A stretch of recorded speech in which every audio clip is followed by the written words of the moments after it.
Uttarakhand police के math session में आप सबका स्वागत है। आज जो हमारा टॉपिक है इसका नाम है प्रॉफिट एंड लॉस। इसकी जो पीडीएफ है हमारे टेलीग्राम चैनल पाठशाला ऋषिकेश में आपको मिल जाएगी। टेलीग्राम जो हमारा चैनल है पाठशाला ऋषिकेश, इसमें आप ज्वाइन हो जाइए। पाठशाला ऋषिकेश है ना, यहाँ पे आपको पीडीएफ मिल जाएगी। पीडीएफ का नाम आगे यहाँ पे आपको देखने के लिए मिलेगा किस नाम की है। तो चलिए शुरुआत करते हैं। जो बेसिक कॉन्सेप्ट है उसी पे बात करेंगे। अगर मैंने कहा कि 20% का प्रॉफिट हो रहा है तो इसका मतलब ये होता है कि 100 रुपए की चीज़ को कितने रुपए में बेचूंगा, 120 में बेचूंगा। 100 रुपए की चीज़ को मतलब ये क्या है, कॉस्ट प्राइस है, बोले तो क्रय मूल्य है। 120 में बेच रहा हूँ बोले तो सेलिंग प्राइस है या विक्रय मूल्य है। इतनी बात आपने डेली जब भी आप प्रॉफिट एंड लॉस करें तो ये बात समझिए। फिर इसके बाद 20% का लॉस की अगर बात की जाए तो आप कहेंगे कि 100 रुपए की चीज़ को कितने में बेचोगे, 80 रुपए में बेचोगे। ये बहुत ही बेसिक सा कॉन्सेप्ट है, ये आपने समझना है। और ये हमने कल वाले सेशन में भी किया था, तो वहाँ पे भी जाके आप उसे देख सकते हो। कल हमारा पहला लेक्चर था, आज हमारा दूसरा लेक्चर है, तो बहुत ज़्यादा दिन इसे करते हुए नहीं हुए हैं, तो आप यहाँ से भी ज्वाइन कर सकते हो। ठीक है, चलिए क्वेश्चन की तरफ चलते हैं। क्वेश्चन ये रहा आपकी स्क्रीन पे। पीडीएफ कहाँ मिलेगी, ये है profit and loss. Telegram channel पाठशाला ऋषिकेश में मिलेगी, डिस्क्रिप्शन में उसका लिंक मिल जाएगा। टाइप एफ में इस तरह के 2-4 क्वेश्चन मिलेंगे, वो आपने करने हैं। पहला क्वेश्चन मैं कर रहा हूं, देखो क्या है। एक व्यक्ति 1400 रुपए में एक साइकिल खरीदता है। खरीद रहा है का मतलब है ये कॉस्ट प्राइस दी हुई है, क्रय मूल्य दिया हुआ है, और उसे 15% हानि पर बेच देता है, 15% पर बेचता है। टॉपिक का नाम क्या है, तो आपने कहा प्रॉफिट एंड लॉस। आप बार बार सोच रहे होंगे कि मैं ऐसे क्या कर रहा हूँ क्वेश्चन पढ़ने के बाद प्रॉफिट एंड लॉस। तो यहाँ पर हमारी जो मोहब्बतें हैं वो किससे होनी चाहिए, परसेंटेज से होनी चाहिए, प्रॉफिट परसेंट या लॉस परसेंट। तो आपने देखा यहाँ पर हानि प्रतिशत दे रखा है 15%। 15% की हानि हो रही है का मतलब है 100 रुपए की अगर कोई चीज़ है तो उसे कितने में बेच दोगे, 85 रुपए में बेच देंगे। आपने बोला ठीक है। 1400 रुपए में साइकिल खरीदता है, खरीद रहा है का मतलब है इसकी वैल्यू दे रखी है 1400। किसकी वैल्यू निकालनी है, साइकिल का विक्रय मूल्य बोले तो 85 का मान निकालना है। 85 के मान को लिख लो x, यहां पर ऐसे करो, इक्वल टू कर लो, क्रॉस मल्टीप्लाई करो, तो x इक्वल टू आ जाएगा 85 गुणा गए 1400 बटे 100। 100 से 100 कट जाना है, 14 पंजे 70, 14 छक्के 84, 14 सत्ते 98, 14 अट्ठे 112 में 7 जोड़ेंगे तो 119 आंसर आ जाएगा। आपने बोला ठीक है सर, आगे सबको बात समझ में, कोई दिक्कत नहीं। सीधे सीधे कॉस्ट प्राइस दिया हुआ था, 15% का लॉस करना था, इस तरह से करोगे। ऐसे क्यों कर रहे हैं, क्योंकि आगे जितने कॉन्सेप्ट आएंगे ना वो इसी कॉन्सेप्ट पे बेस होंगे। तो ये कॉन्सेप्ट अगर आप समझ गए तो चीज़ें आसान हो जाएंगी। 100 क्या दिया हुआ था, क्रय मूल्य बोले तो कॉस्ट प्राइस, 85 सेलिंग प्राइस, क्रय मूल्य दिया हुआ था, विक्रय मूल्य दिया हुआ था। ठीक है, नेक्स्ट क्वेश्चन अगेन। 651 रुपए में एक वस्तु को बेचने पर, बेच रहा है इतने में, मतलब ये क्या दिया हुआ है, सेलिंग प्राइस दिया हुआ है, विक्रय मूल्य दिया हुआ है, विक्रय बेचने वाला मूल्य दिया हुआ है। कितने की हानि होती है, 7% की हानि होती है। तो हमारी मोहब्बतें किससे हैं, आपने कहा सोनम से हमारी मोहब्बतें। सोनम से नहीं, हानि प्रतिशत से हमारी मोहब्बतें हैं। किससे मोहब्बतें, हानि प्रतिशत से। 7% हानि, इस पे फोकस कीजिए पहले। 100 रुपए की कोई चीज़ है तो उसे कितने में बेचोगे, 93 में बेचोगे, हानि कर रहे हो। ये कॉस्ट प्राइस है, ये सेलिंग प्राइस है। क्वेश्चन में 651 जो दिया हुआ है बेचने पे कह रहा है, मतलब 93 की वैल्यू दे रहा है, 651 किसकी वैल्यू पूछ रहा है, वस्तु का लागत मूल्य बताइए बोले तो C की वैल्यू पूछ रहा है, तो X की वैल्यू पूछ रहा है। ऐसे ऐसे ऐसे करो, क्रॉस मल्टीप्लाई करो, क्योंकि X की वैल्यू चाहिए तो X इधर आएगा और सबको इधर उधर ले जाओ, क्योंकि X की तो वैल्यू चाहिए। तो 651 इधर जाएगा, 100 गुणा गए 651 बटे ये भाई साहब को नीचे ले आओ 93। 3 के पहाड़े में सोचो एक कितनी बार में आता है, तो कहोगे 7 बार में आता है। X की वैल्यू आ जाएगी 700, ऑप्शन में है। आपने बोला हाँ जी है। क्लियर हो गया, बिल्कुल क्लियर हो गया। बगल में भी एक बच्चा बैठा हुआ है। आप भी हमारे बच्चे हो, सारे बच्चों को समझ में आएगा। इस बच्चे को समझ में आया मतलब आपको समझ में आया, आपको समझ में आया मतलब इस बच्चे को समझ में आया। इस थ्योरी के साथ हम ये क्लासेस कर रहे हैं, तो इत्मीनान बरतिए और धीरे धीरे समझिए। अगेन एक और सवाल, क्वेश्चन में कह रहा है कि कोई वस्तु 25% के लाभ पर बेची जाती है। जैसे ही उसने कहा 25% के लाभ पर बेची जाती है, तो 25% का लाभ हो रहा है का मतलब है कि 100 की चीज को 125 में बेचेंगे। 100 क्या है? कॉस्ट प्राइस है। बेच कितने में रहे हो? 125 में बेच रहे हो। आपने बोला ठीक है। आगे देखो क्या लिखा हुआ, यदि विक्री मूल्य दुगना कर दिया जाए। क्या कर दिया जाए? विक्री मूल्य दुगना। पहले विक्री मूल्य कितना था? तो आप बोलेंगे 125 था। इसे क्या कर दें? डबल कर दें, दुगना कर दें। तो 125 का डबल होता है 250। अगर विक्रय मूल्य को 250 कर दिया जाए तो लाभ कितना होगा? लाभ कितना होगा? और यहां देखोगे प्रतिशत में दे रहा है लाभ, मतलब लाभ प्रतिशत कितना होगा ये पूछ रहा है वो। ठीक है, तो आपने कहना है 100 रुपए की जो चीज थी, चीज कितने की थी? 100 की थी। कितने में बेच रहे हो? 250 में। कितने का प्रॉफिट हो रहा है? 150 का प्रॉफिट हो रहा है। 150 का प्रॉफिट हो रहा है। कितने रुपए लगा के? 100 रुपए लगा के गुणा गए 100। 100 से 100 कट गया, आंसर आ गया 150%। आया समझ में? नहीं आया? आपने बोला बिल्कुल जी समझ में आ गया मास्टर साहब। Got it. अगले क्वेश्चन की तरफ चलो जी। कहां मिलेगा क्वेश्चन? क्वेश्चन यहां मिलेगा प्रॉफिट एंड लॉस 2023.pdf में, टाइप सी पे मिल जाएंगे इस तरह के क्वेश्चन। क्वेश्चन नंबर 1 देखिए फिर से क्या कह रहा है। एक वस्तु को 170 रुपए में बेचने पर, जैसे ही उसने इतने रुपए में बेचने की बात की, मतलब ये क्या दे रखा है? सेलिंग प्राइस दे रखा है, विक्रय मूल्य दिया हुआ है। एक दुकानदार को 15% की हानि होती है। तो आपने कहा आपकी मोहब्बत क्या है? तो आपने बोला प्रतिशत, 15% हानि। अब मोहब्बत हानि में हो या लाभ में हो, मोहब्बत मोहब्बत होती है। जब गधी से है प्यार तो कैसे करें इनकार? ये तो नहीं था, कुछ और था वो, है ना। हाँ, मगर 15% हानि होती है का मतलब है 100 रुपए की अगर चीज है तो हानि में बेच रहे हो तो कितने में बेचोगे? 85 में बेचोगे। इतनी बात समझ में आ रही है? आपने बोला ठीक है। 85 का मान कितना दे रखा है? देखो 170 रुपए दे रखा है। इतनी कहानी समझ में आ गई। फिर अगली लाइन में भी कुछ दे रहा है, तो 20% लाभ कमाने के लिए उस वस्तु को कितने रुपए में बेचना होगा? चीज थी कितने की? 100 रुपए की थी, बेच रहे थे 85 में। अब कह रहा है 100 रुपए की चीज को 20% लाभ पर बेचना है, तो कितने में बेचोगे? 120 में। पहले कितने में बेच रहे थे? 85 में। अब किस में बेचोगे? 120 में बेचोगे। तो भैया 120 का मान बताना है कितना होगा। 85 का मान 170 है, तो 120 का मान कितना होगा? ज़्यादा मत सोचो, वैसे तो सीधे बता दोगे, मगर मत सोचो। x की वैल्यू निकालनी है। 170 गुणा गए 120 बटे 85। 17 पंजे 85, 5 से ये 10 कट गया 2 बार, आंसर आ गया 240 रुपया। आगे बात समझ में ऑप्शन में मिल रहा है क्या ये? आपने बोला बिल्कुल मिल रहा है। कहाँ मिलेगा क्वेश्चन? टाइप सी में जाओ, इस तरह के भरपूर क्वेश्चन मिलेंगे। सारे नहीं करने आपने, 8-10 क्वेश्चन करना हर टाइप का जो लिख रहा हूँ, उसी तरह का क्वेश्चन करना। इससे क्या होगा? आप क्वेश्चन पहचानना सीख जाओगे। हाँ, ये इस तरह का क्वेश्चन कह रहा है, इस तरह के क्वेश्चन हमने किए थे। मालूम चल रहा उस टाइप में नहीं मिले उस तरह के क्वेश्चन तो घबराना नहीं है ही नहीं, और 2-4-5 क्वेश्चन ही मिल रहे हैं तो 2-4-5 ही क्वेश्चन करो, कोई दिक्कत नहीं है। अगला क्वेश्चन देखो, क्वेश्चन नंबर 5। अगेन उसी तरह का क्वेश्चन है। एक वस्तु के विक्रय मूल्य की वृद्धि करने पर, ये विक्रय मूल्य नहीं है, इतने की क्या कर रहे हैं? वृद्धि कर दे रहे हैं। ये टाइप सी में मिलेंगे। एक व्यापारी को 19% हानि के बदले 17% लाभ होता है। 1 मिनट पीछे देख लूं। हाँ ठीक है, दोनों क्वेश्चन अलग है।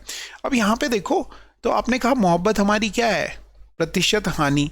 19% हानि हो रही है, मतलब 100 की चीज को कितने में बेचोगे? 81 में बेचोगे। के बदले 17% लाभ हो। भैया हानि पे मत बेचो, किस पे बेचो? लाभ पे बेचते तो 100 रुपए की चीज को कितने पे बेचते, 117 पे बेचते। मगर वो क्या कह रहा है, विक्रय मूल्य में 162 रुपए की वृद्धि कर दी। मतलब यहां से यहां तक जाना है तो कितने रुपए बढ़ाने पड़ेंगे, 162 रुपए बढ़ाने पड़ेंगे। मगर आप देखो 81 से 117 तक जाना है तो कितने बढ़ा रहे हो, दोनों के बीच का डिफरेंस, अंतर। 81 से 100 तक जाना है तो 19 और 17 जोड़ोगे तो मेरे ख्याल से हो जाता है 36 आ गया भैया। यहां के 36 का मान किसके बराबर है, 162 के 18 से काट लो, 18 दूनी 36, 18 90 है ना, 2 का मान आ गया 9, 1 का मान आ जाएगा 4.5। आपसे पूछ रहा है वस्तु का विक्रय मूल्य बताओ, क्रय मूल्य बोले तो 100 का मान पूछा जा रहा है। किसका मान पूछा जा रहा है, 100 का। 1 को 100 बनाना है, 2 0 इसमें गुणा करेंगे, 2 0 इसमें करेंगे तो ये 450 रुपए बन जाएगा। समझ में आ गई बात, क्लियर है। एक और क्वेश्चन करके बताता हूँ, दूसरा क्वेश्चन भी डिट्टो वही है। कहाँ मिलेंगे क्वेश्चन, बार बार बता रहा हूँ, टाइप सी में मिलेंगे क्वेश्चन। एक वस्तु को 10% हानि पर बेचा गया, मतलब 100 रुपए की कोई चीज थी, उसे जब हानि पर बेच रहे हो तो कितने में बेचोगे, 90 में। 10% की हानि पर बेचा गया। यदि उसे 90 रुपए अधिक मूल्य पर बेचा जाता, मतलब इससे ज्यादा में बेच रहे हैं, मगर रुक जाओ, उसे कितने का लाभ होता है, 5% का लाभ होता है। मतलब 100 की चीज पे अगर लाभ पर बेचा जाता तो कितने पे बेचते, 105 पे बेचते। क्योंकि हमारी मोहब्बतें किससे हैं, प्रतिशत से हैं। पहले उसको देखो, बाद में जाओ। अब 90 से 105 तक जाना है तो कितना बढ़ाने के लिए कह रहा है, 90 रुपए बढ़ाओ, यही कह रहा है क्वेश्चन में। तो आपने कहा इन दोनों के बीच का अंतर कितना है, 15 का अंतर है। 15 का मान दे दिया, यहां के 15 का मान दे दिया 90 रुपए के, 1 का मान आ गया 6 रुपए के। पूछ रहा है वस्तु का वास्तविक विक्रय मूल्य। याद करें, वास्तविक बोले तो शुरुआत में तो किस में बेच रहा था, 90 में बेच रहा था। 1 का मान 6 है तो 9, 90 का मान कितना होगा, 9 छके 54, 540 रुपया होगा। ये हमेशा पढ़ना है कि वो पूछ क्या रहा है। वास्तविक बोले तो शुरुआत में, अब वाला विक्रय मूल्य पूछता तो ये है, क्रय मूल्य पूछता तो ये 100 हो जाता। आप बोलेंगे बिल्कुल सही, सही समझ में आ गया।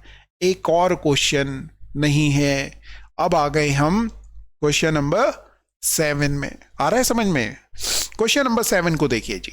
क्वेश्चन नंबर 7 कहाँ मिलेंगे इस तरह के क्वेश्चन, टाइप बी में मिलेंगे। यहाँ पे क्वेश्चन नंबर 43 मिलेगा टाइप बी में, वो मत करना। उसके अलावा जो और क्वेश्चंस मिलेंगे सारे कर देना। ये समझो जी क्वेश्चन में क्या हो रहा है। एक व्यक्ति इतने रुपए प्रति मशीन की दर से 2 मशीनें बेचता है। इस लाइन का मतलब अगर आप समझे तो आपको यह समझ में आएगा कि एक मशीन इतने रुपए में बेचता है प्रति मशीन, और ऐसी 2 मशीनें बेचता है। मतलब दोनों का क्या दिया हुआ है, ये सेलिंग प्राइस, विक्रय मूल्य दिया हुआ है, बेचने वाला मूल्य दिया हुआ है। मगर हमारी मोहब्बतें किससे हैं, तो आपने कहा परसेंटेज से। पहली मशीन पर उसे 10% का लाभ होता है। 10% का लाभ होने का मतलब हो गया कि अगर 100 रुपए की मशीन रही होगी, 110 में बेचेंगे, 10 रुपए का क्या होगा, लाभ होगा। तो पहले जो है ये कॉस्ट प्राइस है, दूसरा सेलिंग प्राइस है। 0 0 0 काट दो, ठीक है।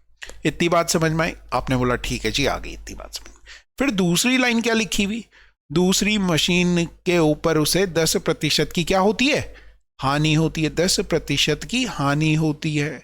हानि हो रही है मतलब दूसरी मशीन 100 रुपए की रही होगी तो कितने में बेचेगा, 90 में बेचेगा। हानि हो रही है तो नेगेटिव में लिख दूं 10, कोई दिक्कत नहीं। आपने बोला नहीं, ये 0 0 0 काट दिए मैंने। आपने बोला ओके जी। अब एक चीज समझो, पहली लाइन क्या लिखी हुई थी, प्रत्येक मशीन 396 रुपए प्रति मशीन पे बेचता है। मतलब दोनों मशीनों का क्या बराबर है, मगर यहां बराबर दिख रहा है तो क्या करेंगे, बराबर करेंगे। क्या बताता है क्वेश्चन, मैथ्स में हमेशा वो क्वेश्चन में लिखा हुआ होता है क्या क्या करना है। जिनको मैथ समझ नहीं आती उन्हें लगता है कि हमें अपने अंदर से कुछ करना है। नहीं नहीं नहीं नहीं, वहां पढ़ना है कहाँ लिखा हुआ है वो उसने शुरुआत में ही बता दिया था। तो आपने क्या करना है, यहां 9 से गुणा करोगे। अगर इस पूरे रिलेशन में 9 से गुणा कर रहे हो तो यहां भी 9 से करो और यहां भी 9 से करो। यहां पर किससे करोगे भैया, 11 से, तो यहां भी 11 से करो और यहां भी 11 से करो। अब आपको क्या समझ में आ रहा है, लाभ हो रहा था 9 रुपए का, हानि हो रही थी कितने रुपए की, 9 रुपए का लाभ हो रहा है, 11 रुपए की हानि हो रही है। मतलब आपको कुल पर कितना प्रॉफिट या लॉस हो रहा है, तो आप कहेंगे 2 रुपए का नेगेटिव में लिख रहे हैं, मतलब लॉस हो रहा है। आ रही है बात समझ में। अब आपने यहां समझा कि कॉस्ट कितनी हो रही थी टोटल की, 90 रुपए की ये मशीन थी और 100 ये मशीन थी। दोनों को जोड़ोगे 90 और 110 को कितना हो गया, 200 रुपए के सामान पे आपको 2 रुपए का लॉस हो रहा है। 2 रुपए का लॉस हो रहा है, कितने रुपए लगा के, 200 रुपए लगा के गुणा गए 100, 2 से ये कट गया, 2 0 से ये कट गया, मतलब 1 आ गया आंसर। 1% का क्या हो रहा है, लॉस हो रहा है। समझ में आ गया। आपने बोला बिल्कुल, बड़ा आसान सा क्वेश्चन था। 1-2 क्वेश्चन मैं भी करूंगा, करना कहां से करना, टाइप बी में कम से कम 5 6 7 8 क्वेश्चन जरूर कीजिए, तब आपको कॉन्फिडेंस आएगा। अगला क्वेश्चन है इसी तरह का, दोबारा से मैं करूंगा क्योंकि एक क्वेश्चन से हो सकता है आपको समझ में ना आया हो, दोबारा से करते हैं। फिर समझो, एक डीलर 10,000 रुपए प्रति वस्तु की दर से 2 वस्तुएं बेचता है। हर वस्तु कितने की है भैया, 10,000 रुपए की बेच रहा है, मतलब ये क्या दिया हुआ है, सेलिंग प्राइस। और दोनों वस्तुओं के क्या बराबर हैं, सेलिंग प्राइस बराबर है। मगर हमें इससे अभी कोई लेना देना नहीं, पहले हमारी मोहब्बतें हमेशा किससे हैं, परसेंटेज से। तो 20% की हानि हो रही है का मतलब है 100 रुपए की चीज को 80 रुपए में बेचोगे, मतलब हानि होगी 20 रुपए की। 20 से सब कट जाते हैं, 20 पंजे 100, 20 चौके और 20 एकम 1 लिख दिया। फिर आपने कहा 20% का प्रॉफिट हो रहा है दूसरी वस्तु पर, उसे 20% का क्या हो रहा है, लाभ हो रहा है। 20% का लाभ हो रहा है का मतलब है 100 रुपए की चीज है 120 में बेचेंगे, 20 का प्रॉफिट होगा। 20 से सब कट जाते हैं, ये 1 आ गया, ये 6 आ गया, ये 5 आ गया। मगर पहली लाइन में साफ साफ लिखा था कि 10,000 रुपए प्रति वस्तु की दर से, मतलब दोनों के क्या बराबर हैं, बराबर करने हैं। 4 और 6 दोनों को बराबर करना है, तो इनका एलसीएम देखोगे तो 12 होता है। 12 बना दो दोनों को, है ना। तो 4 को किससे गुणा करें, 3 से। यहां भी 3 से करो, यहां भी 3 से करो, यहां और यहां भी और यहां भी 2 से किया। तो आपको यह समझ में आया कि यहां पर 3 रुपए का लॉस हो रहा था। नेगेटिव का मतलब लॉस को दिखा रहे हैं, कुछ नहीं लिखा हुआ मतलब प्रॉफिट हो रहा है। 3 का लॉस हो रहा था, 2 का प्रॉफिट हो रहा था, मतलब कुल मिला के क्या हुआ, 1 का लॉस हुआ। यहां देखोगे 15 रुपए की ये चीज थी, 10 रुपए की ये चीज थी, टोटल कितने रुपए की हो गई, 25 रुपए की हो गई कि नहीं हुई। 25 रुपए की चीज में 1 रुपए का लॉस हो रहा है, मतलब 1 रुपए का लॉस हो रहा है 25 रुपए की चीज में। 1 रुपए का लॉस हो रहा है 25 रुपए की चीज में, 1 रुपए का लॉस हो रहा है 25 रुपए की चीज में, गुणा गए 100। 25 चौके 4% का लॉस हो रहा है। याद रहेगा क्या किया, तो आप बोलेंगे बिल्कुल सर याद रहेगा क्या किया। कमेंट जरूर कीजिए कि ये सेशन कैसा लग रहा है, चीज़ें समझ में आ रही हैं, कुछ और चीज़ें करनी चाहिए, कुछ आपको ऐसा लगता है कि आप मिस कर रहे हैं, तो वो भी हमारे साथ शेयर कीजिए। कोई फीडबैक आप देना चाहते हैं तो ज़रूर बताइए, उससे अमल में लाया जाएगा। कोशिशें हमारी ये हैं कि बिल्कुल बेसिक से शुरू किया जाए और एकदम अलग लेवल पे लेके जाया जाए, ठीक है। तो कल ही हमारा RO का पेपर आया, जिसमें हमारे एक स्टूडेंट हैं, मेरे तो स्टूडेंट ही है, तो मेरे एक स्टूडेंट के 122 नंबर आ गए। 122 नंबर, जो कि बिना रीजनिंग और मैथ्स के आना मुश्किल है। 122, 150 में से 122 नंबर लाना मतलब नामुमकिन है, क्योंकि जीएस में 100 में से 100 तो लाए ही नहीं जा सकते।